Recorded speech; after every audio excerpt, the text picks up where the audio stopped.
Hello everyone, welcome back to the channel. So today I'm going to tell you how to connect Instagram to Facebook.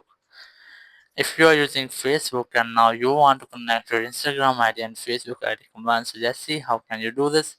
For this you just have to open your Instagram app and here go for your profile and then select the three horizontal lines in the top right corner of the screen. Just select it and then select account center, then select profiles and profile, select your Facebook profile and here you will get your Facebook profile setting. Just select it and here you will get a setting of sync profile info.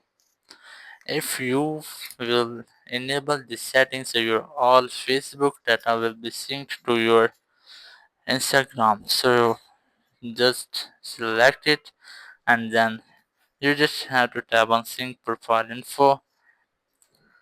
You can also manage your sync settings, and after that your Facebook profile will be successfully connected to your Instagram profile.